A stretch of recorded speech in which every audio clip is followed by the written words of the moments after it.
Hello बच्चों, I hope आप सभी ठीक होंगे। मैं काजल धामी आप सभी का स्वागत करती हूँ आपके अपने चैनल प्यूपिल लर्निंग में।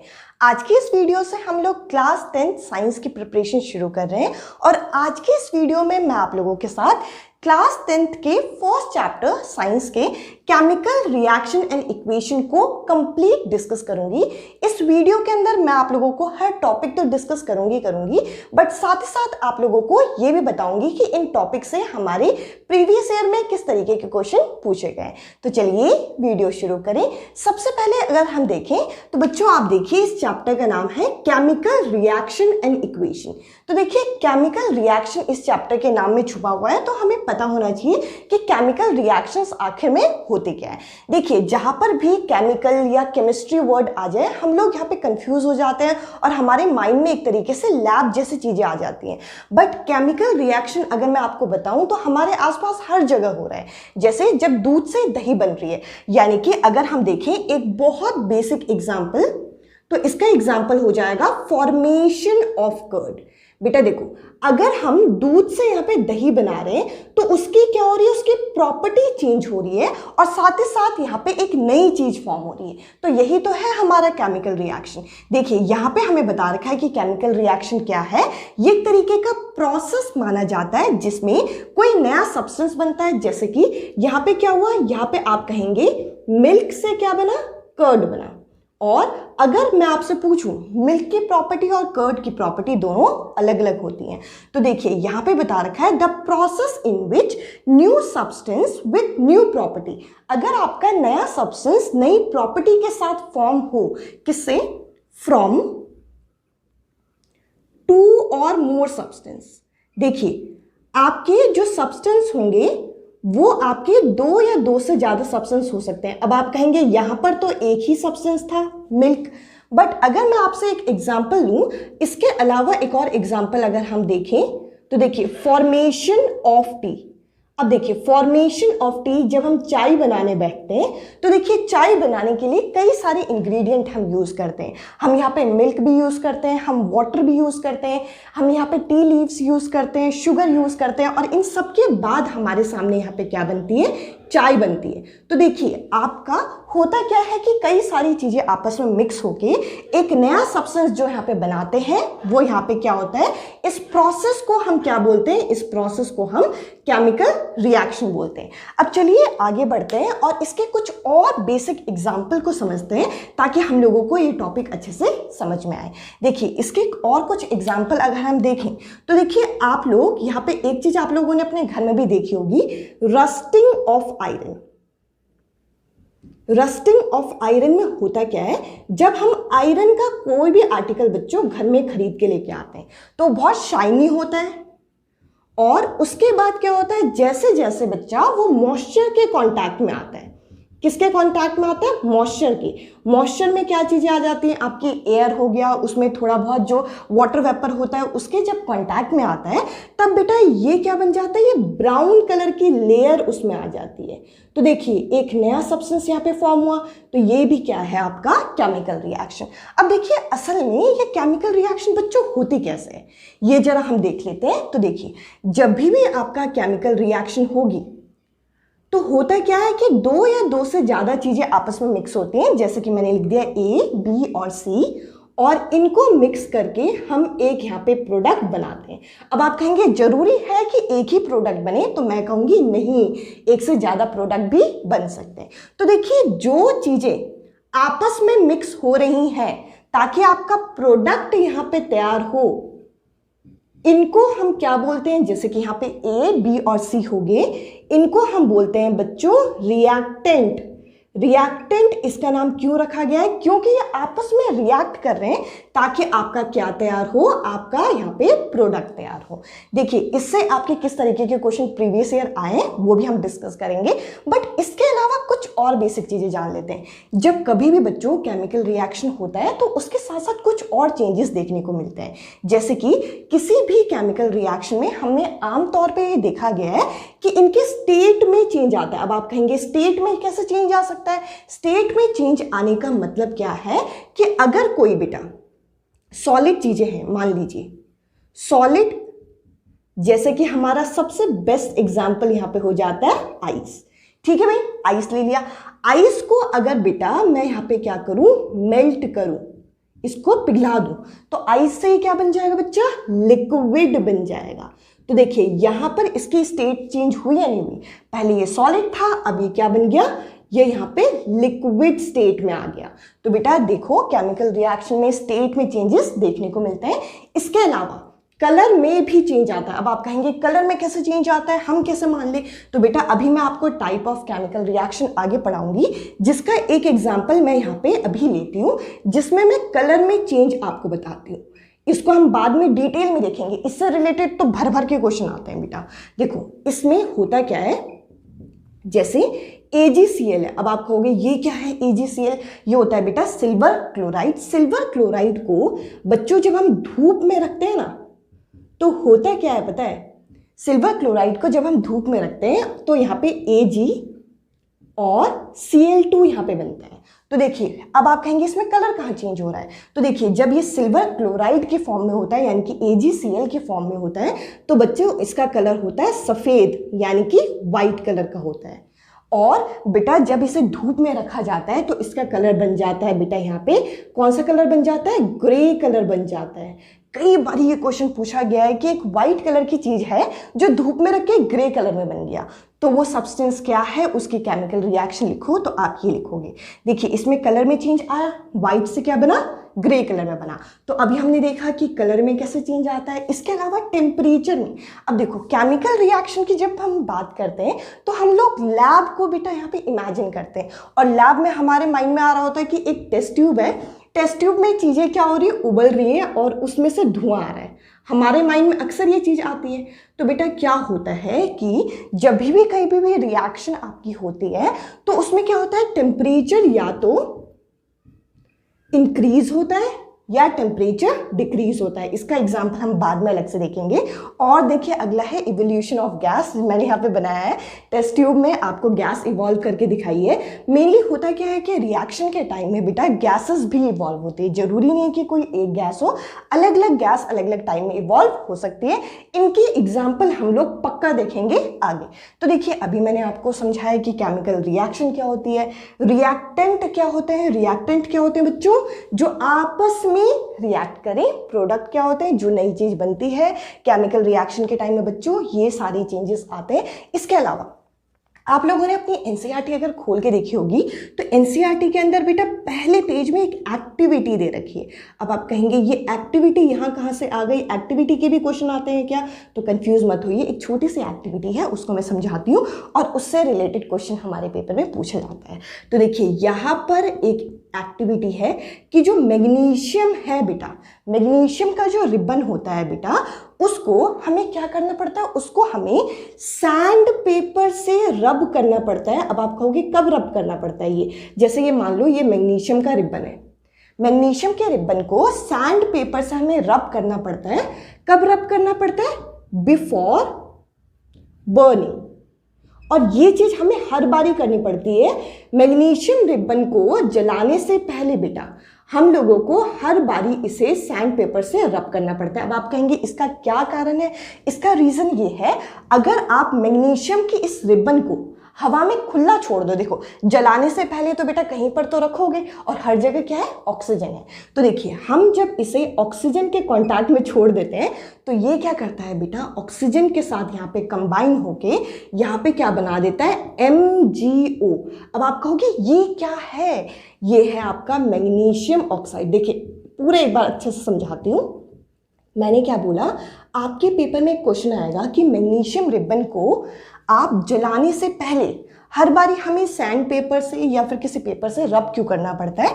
इसका रीजन ये है कि अगर हम मैग्नीशियम रिबन को हवा में नॉर्मली छोड़ दें तो ये करेगा क्या, ये हमारे ऑक्सीजन, एयर में जो ऑक्सीजन होता है बच्चों, इसके साथ जुड़ जाएगा, कांटेक्ट में आ जाएगा, रिएक्ट करके क्या बनाएगा, मैग्नीशियम ऑक्साइड। मैग्नीशियम ऑक्साइड की एक लेयर बन जाएगी। अब आप कहोगे कहाँ बनेगी ये लेयर, ये लेयर बनेगी बेटा इसके ऊपर, ये एक इनविजिबल लेयर होती है जो करती क्या है, मैग्नीशियम रिबन को जलने ही नहीं देती। तो हमें क्या करना है, मैग्नीशियम रिबन को जलाने से पहले हमें इस लेयर को डिस्ट्रॉय करना पड़ता है ताकि हमारा ये रिबन बेचारा जल जाए। और इसे डिस्ट्रॉय कैसे करेंगे, सैंड पेपर से रब करके। अगर आपका ये क्वेश्चन आता है तो देखिए थ्योरी में तो हम ये लिखेंगे कि मैग्नीशियम क्या करता है, ऑक्सीजन के साथ रिएक्ट करके मैग्नीशियम ऑक्साइड की लेयर बनाता है। बट केमिस्ट्री में मैं आप लोगों को एक छोटा सा सजेस्ट करूंगी चीजें कि आप अगर कोई भी आंसर लिखें और उसमें अगर आप केमिकल इक्वेशन के साथ अपने आंसर को लिखते हैं तो वहां पे इंपैक्ट अच्छे से बनता है। अब देखेंगे ये इक्वेशन अभी बैलेंस नहीं है, देखो 2 O यहाँ पे, 1 O यहाँ पे, तो ये बैलेंस नहीं है। अब इसे कैसे बैलेंस करते हैं ये भी मैं आप लोगों के साथ डिस्कस कर लेती हूँ। आई होप आप लोगों को मैं ये जो टॉपिक समझाने की कोशिश कर रही हूँ वो चीज़ें आपको समझ में आ रही होंगी। देखिए अब जैसे कि मैंने बोला कि एक इक्वेशन मैंने आपको यहाँ पे लिख के दी थी कि Mg + O2 gives MgO। ठीक है भाई, अभी अभी हमने इस इक्वेशन की थ्योरी को डिस्कस किया कि होता क्या है कि मैग्नीशियम क्या करता है, ये पास पास में है बेटा, ठीक है। मैग्नीशियम क्या करता है कि ऑक्सीजन के साथ रिएक्ट करके एक लेयर बना देता है जिसकी वजह से जलने में दिक्कत आती है। पर ये इक्वेशन तो बैलेंस नहीं है, हम कैसे बैलेंस करेंगे? बैलेंस इक्वेशन क्यों बनाते हैं? सबसे पहले तो ये देखिए, देखो भाई आप लोगों ने 9th क्लास में एक लॉ पढ़ा था, अरे छोड़िए पढ़ा था या नहीं पढ़ा था, अभी देख लेते हैं। बेटा केमिकल इक्वेशन को बैलेंस क्यों करते हैं? ताकि आपकी जो लेफ्ट हैंड साइड है और राइट हैंड साइड है वो बराबर आ सके। क्यों बराबर आ सके? ताकि हम लॉ ऑफ कंजर्वेशन को फॉलो करें। यानी कि आप लोगों ने एक लॉ पढ़ा था, मास can neither be created nor be destroy. ना हम मास को क्रिएट कर सकते हैं ना हम मास को डिस्ट्रॉय कर सकते। सीधी सी सिंपल सी बात है, यानी कि LHS और RHS बराबर होंगे, ना आप क्रिएट कर रहे हो ना आप डिस्ट्रॉय कर रहे हो। अब आप कहोगे ठीक है हम बैलेंस तो करेंगे, पर बैलेंस कैसे करते हैं? तो देखिए बैलेंस कैसे करते हैं बच्चों, इसको जरा समझते हैं। देखिए मैग्नीशियम 1 है, मैग्नीशियम 1 है, ऑक्सीजन 2 है, ऑक्सीजन 1 है। अगर आप लिखना चाहो तो आप टेबल फॉर्म में भी लिख सकते हो, अदरवाइज हम डायरेक्ट भी कर सकते हैं। देखिए मैग्नीशियम 1, मैग्नीशियम 1, मैग्नीशियम ने तो कोई दिक्कत नहीं की। अब सारी दिक्कत किसकी वजह से? ऑक्सीजन की वजह से। ऑक्सीजन यहाँ पे कितने? 2, यहाँ पे कितना? 1।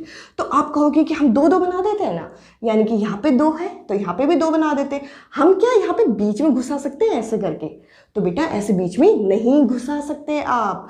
ये देखो ये पूरा जो MgO है ये साथ में है, तो आपको कुछ भी एक्स्ट्रा चीजें लगानी है तो इसके सामने लगानी पड़ेगी। तो देखो हमने सामने 2 लगाया, क्यों लगाया है 2? क्योंकि यहाँ पे ऑक्सीजन कितने थे? 2, ताकि ऑक्सीजन को हम 2 बना दे। अब यहाँ पे मैग्नीशियम हो गया गुस्सा, मैग्नीशियम कह रहा है यार तुमने ऑक्सीजन के चक्कर में मुझे डिस्टर्ब कर दिया, मैग्नीशियम भी तो 2 हो गया ना। तो हमें क्या करना पड़ेगा? देखो ऑक्सीजन तो बैलेंस हो गया, मैग्नीशियम के आगे 2 लगने की वजह से हमें मैग्नीशियम के आगे भी यहाँ पे 2 लगाने पड़ेंगे। तो देखिए इस तरीके से हमारे जो इक्वेशन होते हैं उसके आगे ये जो 2, 3 नंबर होते हैं वो बैलेंसिंग के लिए होते हैं, ताकि हमारी इक्वेशन बेचारी बैलेंस हो जाए। ये जो बैलेंसिंग है इसको हम बाद में अलग से और डिस्कस करेंगे। अभी मैं आप लोगों के साथ एक इंपॉर्टेंट टॉपिक डिस्कस करूंगी कि ये जो केमिकल रिएक्शन होते हैं बच्चों वो कितने टाइप के होते हैं, और यहाँ से तो भर भर के क्वेश्चन आप लोगों के पूछे जाते हैं। अब हम आगे बढ़ते हैं बच्चों और जरा इस केमिकल रिएक्शन के टाइप्स को डिस्कस करते हैं। ये टी थोड़ा सा छुप गया होगा, टाइप्स ऑफ केमिकल रिएक्शन अब हम डिस्कस करने वाले हैं बच्चों। ये 4 अलग अलग टाइप हैं जो हम लोगों को डिस्कस करने हैं, जिसमें सबसे पहले आ जाता है कॉम्बिनेशन रिएक्शन।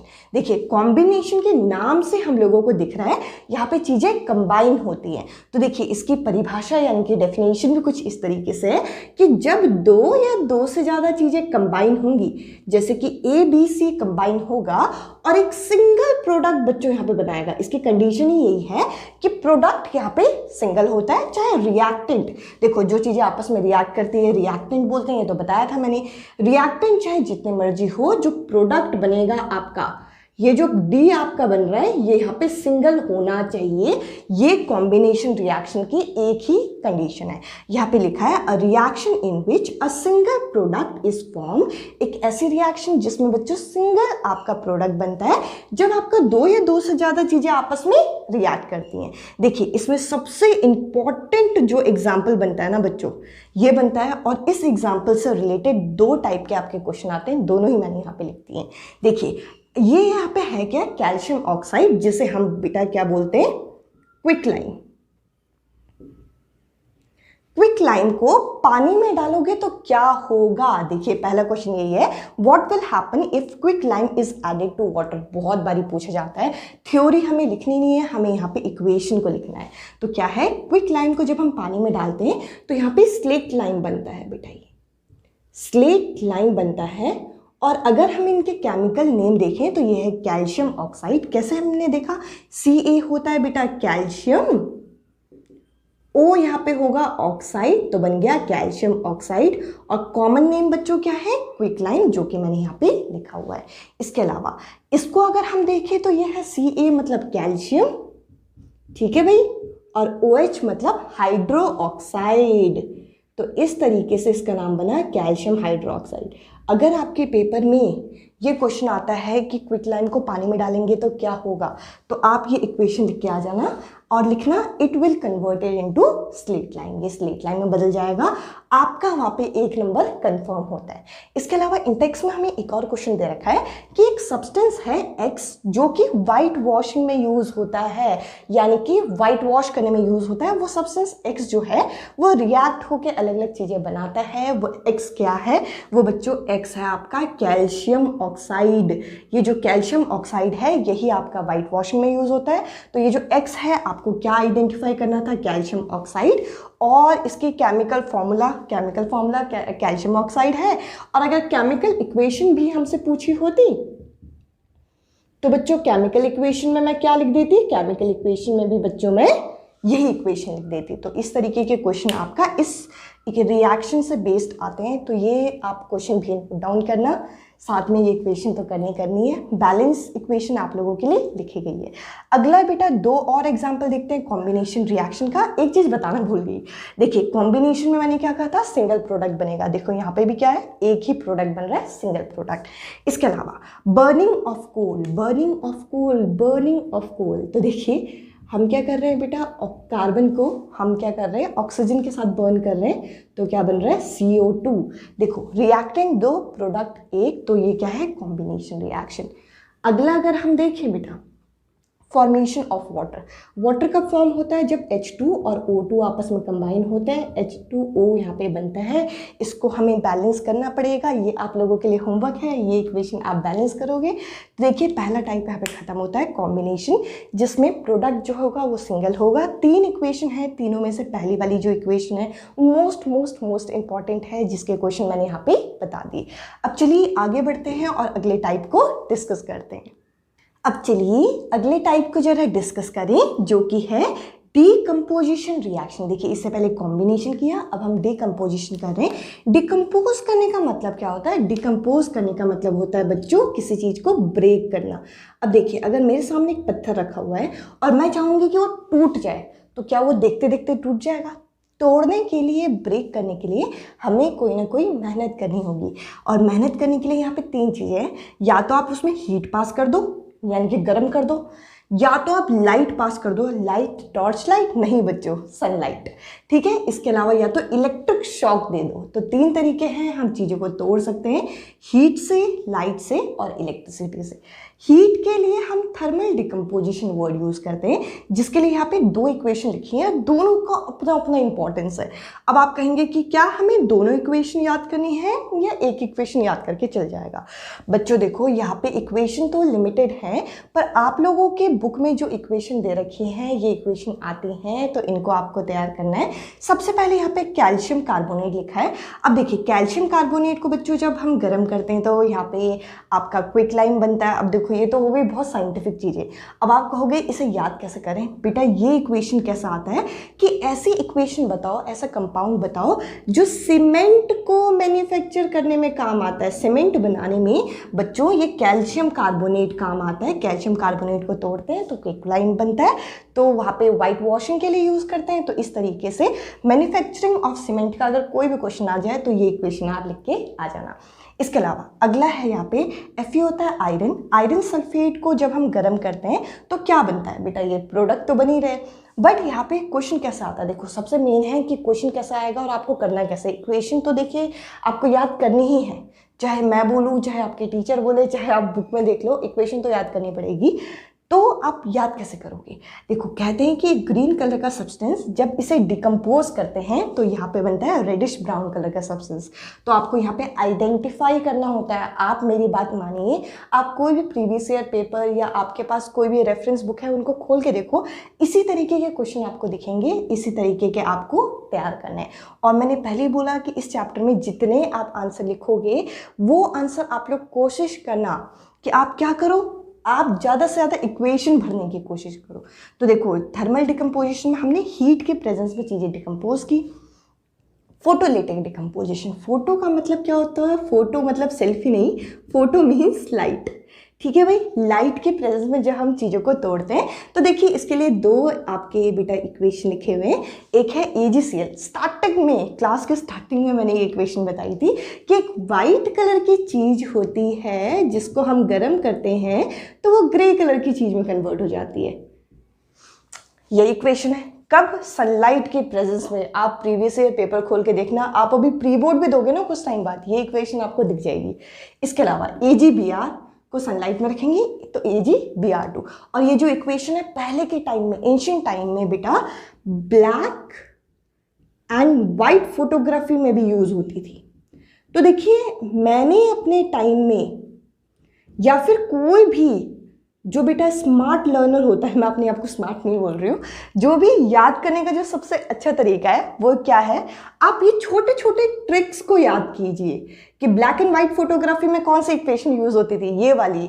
वाइट कलर से ग्रे कलर कौन सा बनता है, ये। इसके अलावा सीमेंट मैन्युफैक्चर कहाँ से होता है, इस इक्वेशन से।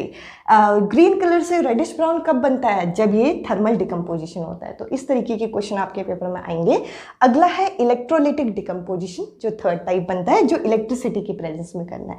तो देखिए बेटा इसमें क्या किया जाता है, पानी को तोड़ा जाता है H2 और O2 में, और बैलेंस भी कर लेते हैं। वैसे तो मैंने होमवर्क में बोला था ये, तो देख लेते हैं बेटा। H तो दो है पर यहाँ पे O एक है, O2 है, तो O के लिए हमें यहाँ पे 2 लगाना पड़ेगा, बीच में नहीं घुसा सकते, मैंने बताया था।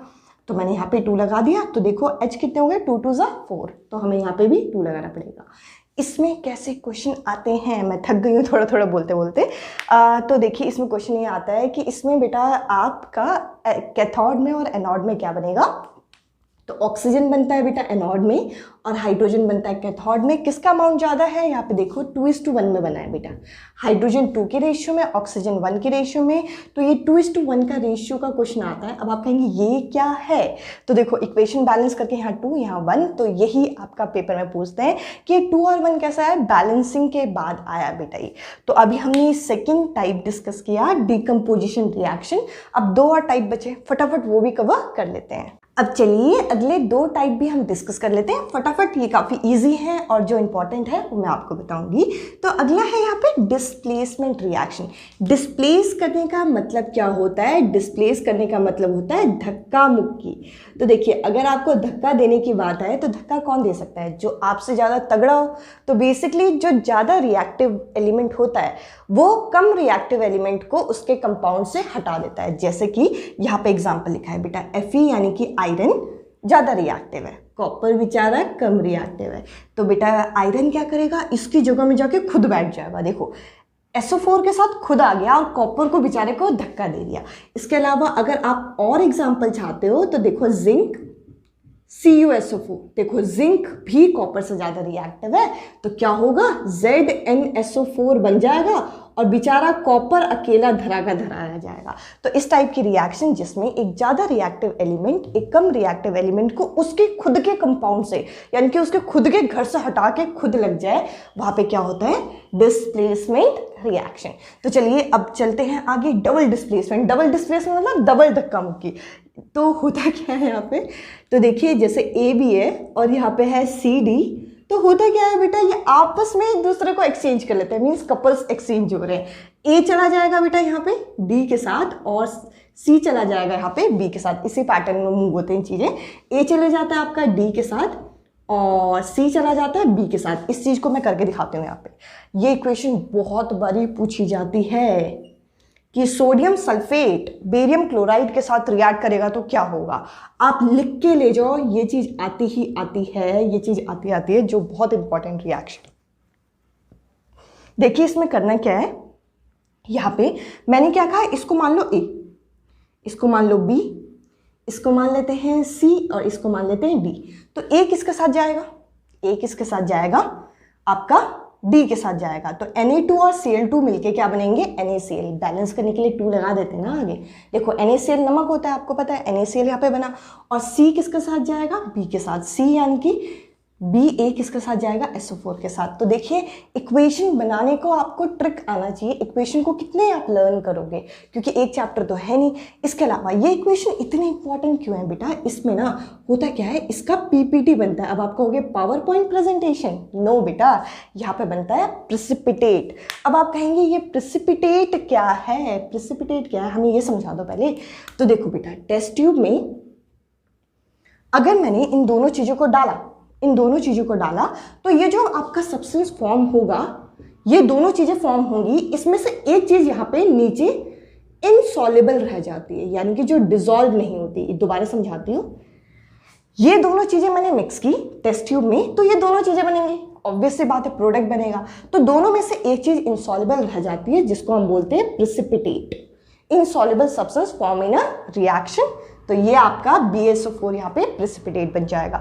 अभी मैंने आपको 4 टाइप की केमिकल रिएक्शन जो होती हैं वो मैंने आपके साथ डिस्कस की। इस चैप्टर में छोटी छोटी चीज़ें और रहती हैं, वो चीज़ें भी हम लोग डिस्कस कर लेते हैं ताकि आप लोगों का ये चैप्टर कंप्लीट हो सके।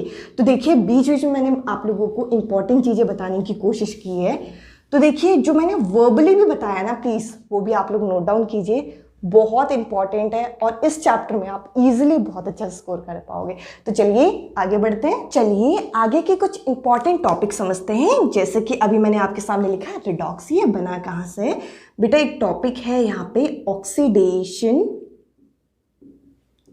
स्लैश रिडक्शन, यानी कि कुछ ऐसी रिएक्शन होती है जिसमें ऑक्सीडेशन और रिडक्शन होता है। अब आप कहेंगे ये क्या है, तो देखिए oxidation means addition of oxygen, यानी कि किसी चीज़ में ऑक्सीजन ऐड हो रहा है, या फिर रिमूवल ऑफ हाइड्रोजन। ये दोनों डेफिनेशन आपको किसकी पता होनी चाहिए बच्चा पार्टी, ऑक्सीडेशन की पता होनी चाहिए। ऐसे ही रिडक्शन क्या होता है, इसका उल्टा। तो यहाँ पे क्या होगा, रिमूवल ऑफ ऑक्सीजन या फिर एडिशन ऑफ हाइड्रोजन। अभी के लिए इतनी डेफिनेशन इज डिसेंट इनफ, ठीक है भाई। डेफिनेशन देख ली, क्वेश्चन कैसे आएंगे इस टॉपिक से। और ये रिडॉक्स है क्या, तो देखिए RED जो वर्ड है ये यहाँ रिडक्शन से उठाया हुआ है, और OX जो वर्ड है बेटा ये वो ऑक्सीडेशन से उठाया हुआ है, यानी कि ऐसे रिएक्शन जिनमें दोनों चीज़ें हों। देखो मैंने क्या कहा, एक होता है ऑक्सीडेशन, एक होता है रिडक्शन। पर कुछ ऐसी रिएक्शंस होती हैं जिसमें दोनों चीज़ें होती हैं, ऑक्सीडेशन भी हो रहा है, रिडक्शन भी हो रहा है। मज़ा आ गया यानी। तो देखिए इसमें हम करेंगे क्या, एक बारी मैंने एक एग्जाम्पल लिया हुआ है, इसको ज़रा समझाती हूँ तो आप लोगों को चीज़ें समझ में आ जाएगा। ध्यान से देखना, ठीक है। CuO को आप उधर साइड ढूंढने की कोशिश करो तो आप कहोगे दीदी O तो है नहीं, यहाँ पे क्या है, Cu है। तो देखिए यहाँ पर हुआ क्या, यहाँ पर हुआ कुछ ऐसा कि कॉपर के पास जो पहले ऑक्सीजन था वो प्रोडक्ट में छीन लिया गया, मतलब निकाल दिया गया उससे। तो कॉपर के पास क्या था, ऑक्सीजन था, अब नहीं है, रिमूव हो गया। तो क्या हो गया, इसका रिडक्शन हो गया। ठीक है जी। इसके बाद अब मैं कहूँगी आप हाइड्रोजन को देखो, तो हाइड्रोजन यहाँ पे क्या है, H2 है, और यहाँ पे क्या है, H2O है। तो आप यहाँ पे देखो तो हाइड्रोजन बेचारा पहले सिंगल, अब यहाँ पे कमिटेड हो गया किसके साथ, ऑक्सीजन के साथ। तो आप कहेंगे यहाँ पे कमिटेड हो गई ये चीज़, तो ये कमिटेड होने के बाद क्या बना, वाटर यहाँ पे बन गया। तो यहाँ पे हुआ क्या, यहाँ पे बेटा पहले हाइड्रोजन के पास बेटा कुछ नहीं था, अब चीज़ें क्या ऐड हुई, ऑक्सीजन ऐड हो गया। जब ऑक्सीजन ऐड होता है तो क्या होता है, ऑक्सीडेशन होता है। तो पेपर में क्वेश्चन आएगा, आपको एक इक्वेशन दे देंगे, जैसे मैंने आपके सामने ये ब्लैक कलर के मार्कर से लिखी थी, आपको बताना पड़ेगा कि ऑक्सीडेशन किसका हुआ, ठीक है जी, जोक्स अपार्ट, रिडक्शन किसका हुआ। तो भाई अब बताइए ऑक्सीडेशन किसका हुआ, तो आप कहेंगे दीदी एरो तो ऐसा दिख रहा है, तो ज़्यादातर बच्चे इस साइड के आंसर को बताते हैं, पर आपको ध्यान देना है, आपको प्रोडक्ट में से आंसर नहीं बताने, प्रोडक्ट में से बच्चों आंसर नहीं बताने, यानी कि ऑक्सीडेशन किसका हुआ, तो आप कहेंगे H2 का हुआ, तो आप H2 यहाँ पे लिख देंगे। रिडक्शन किसका हुआ, क्या इसका या इसका, मैंने कहा था प्रोडक्ट में से नहीं बताना, तो हम किसका बताएंगे, हम बताएंगे CuO का। तो देखिए इस तरीके के क्वेश्चन आएंगे, इक्वेशन दे देंगे, कहेंगे ऑक्सीडेशन बताओ, रिडक्शन बताओ, इसके अलावा भी कुछ और पूछ लेते हैं यार, पूछते रहते हैं क्या करें, इसके अलावा पूछते हैं ऑक्सीडाइजिंग एजेंट क्या है। देखो भाई काम की चीज़ें आपको पता होनी चाहिए मेनली, बाकी चीज़ें ना भी पता हो तो चल जाएंगी। इसके अलावा पूछेंगे रिड्यूसिंग एजेंट, आई होप आप लोगों को ये दिख रहा होगा, विजिबल होगा, ये शायद थोड़ा सा बेटा ये कैमरे के एंगल से नीचे चला गया होगा, मेरी आवाज़ से थोड़ा सा मैनेज कर लेना। तो देखो भाई अगर तुमने ऑक्सीडेशन रिडक्शन निकाल दिया तो इसका उल्टा कर लो, रिडक्शन वाले को ऑक्सीडेशन में रख देना, ऑक्सीडेशन वाले को रिडक्शन में रख देना। अब आप कहोगे ये क्या कर रहे हो आप, तो मैं क्या कर रही हूँ, जिसका रिडक्शन हुआ वो ऑक्सीडाइजिंग एजेंट होता है बच्चों, तो ये CuO होगा, और जिसका ऑक्सीडेशन होता है वही रिड्यूसिंग एजेंट होता है, तो वो H2 इसका आंसर होगा, मतलब इसको उल्टा कर देना बेसिकली।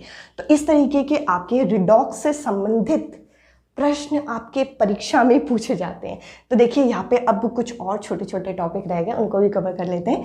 बेटा एक टॉपिक है करोजन, चैप्टर के एंड में दे रखा है करोजन क्या होता है, जब कभी भी मेटल का कोई आर्टिकल मॉइस्चर, एयर या एसिड के कांटेक्ट में आ जाए तो एक लेयर बन जाती है जिसकी वजह से खराब होने लग जाता है, तो इसको क्या कहते हैं, करोजन।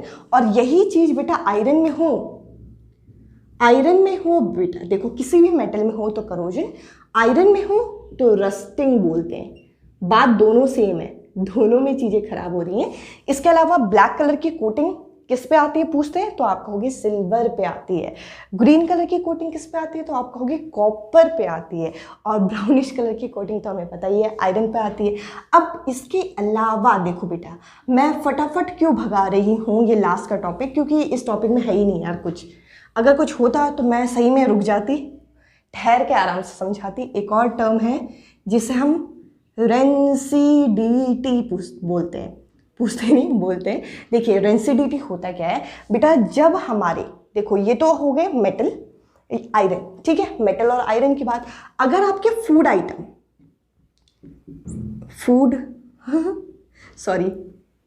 अगर आपके फूड आइटम बेटा वो क्या हो बेटा, वो फैट और ऑयल के कांटेक्ट में आ जाए। फैट और ऑयल के कांटेक्ट में कैसे आएंगे बेटा, जैसे हम लोग खाना बनाते हैं तो उसमें बहुत सारा मसाला वसाला होता है, अगर ये फैट और ऑयल के कांटेक्ट में आते हैं तो बेटा ये क्या होते हैं, ये ऑक्सीडाइज्ड हो जाते हैं। ऑक्सीडाइज्ड होने के बाद इसमें से स्मेल आने लग जाती है, इसीलिए कहते हैं कि पके हुए खाने को ज़्यादा देर खुला नहीं रखना चाहिए वरना ख़राब हो जाता है। तो ये हो जाता है रेंसिड, इससे हमारा खाना खराब हो जाता है, इस प्रोसेस को हम बोलते हैं रेंसिडिटी। आपने देखा होगा चिप्स के पैकेट में ज़्यादा गैस होती है और कम चिप्स होते हैं। एक्चुअली चिप्स जो होते हैं वो पोटैटो के होते हैं, पोटैटो में भर भर के फैट होता है बेटा। अगर उसमें हम गैस फिल नहीं करेंगे ना तो क्या होगा, वो जल्दी ख़राब हो जाएंगे। ख़राब होने से बचाने के लिए ज़्यादा गैस और कम आपको चिप्स उसमें मिलते हैं। इसके अलावा बेटा खाने को ख़राब होने से बचाने के लिए हम लोग रेफ्रिजरेटर में रख सकते हैं, और जैसे मट्ठी वगैरह होती है उसे एयर टाइट कंटेनर के अंदर रख सकते हैं। तो इस तरीके से हम रेंसिडिटी से बचा सकते हैं। करोजन से बचाने के लिए पेंट कर दो, ग्रीस कर दो, और बेटा इसके अलावा गैल्वेनाइजेशन क्या होता है कि जिस भी आर्टिकल को आपको बचाना है उसमें जिंक की एक लेयर लगा दो, तो इसे गैल्वेनाइजेशन कहते हैं। इस तरीके से बचाया जा सकता है। छोटे छोटे ट्रिक है जो कि घरों में भी यूज़ किया जाता है। आई होप ये चैप्टर आप लोगों को समझ में आया होगा। मैं आपको बिल्कुल नहीं कहूँगी कि आप चैनल को लाइक करें, शेयर करें, सब्सक्राइब करें। आप लोग अपने लिए यूज़ करें ये वीडियो, आपको समझ में आनी चाहिए। मेरे इस चैनल का यही पर्पस है कि आप लोगों को हेल्प मिले। और अगर आप लोगों को ये वीडियो पसंद आती है तो मैं आगे भी ये सीरीज़ कंटिन्यू करूँगी। इस वीडियो में इतना ही। बाय बच्चों, नेक्स्ट वीडियो में मिलते हैं। Bye, take care.